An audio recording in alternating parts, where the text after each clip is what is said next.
Hello everyone. In this video, I will show you how to fix the NVIDIA overlay showing FPS as NA first. We will reset the NVIDIA overlay.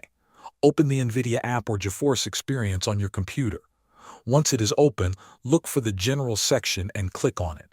Here, find the option called NVIDIA Overlay. Turn this option off.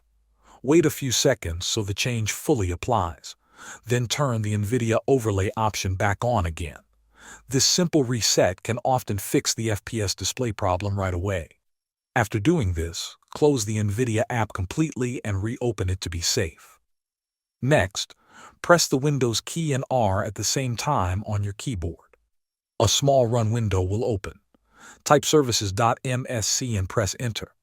In the list of services, scroll down until you find NVIDIA FrameView SDK service. Double-click on it. Make sure the startup type is set to automatic. If the service is not running, click Start. If it is already running, click Stop, wait a few seconds, and then click Start again. Click Apply, and then OK, and close the services window. Now we will check game-specific settings.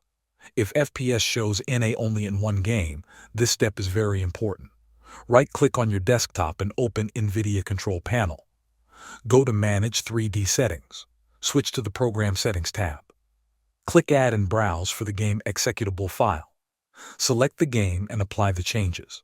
This allows NVIDIA to properly detect and track the game.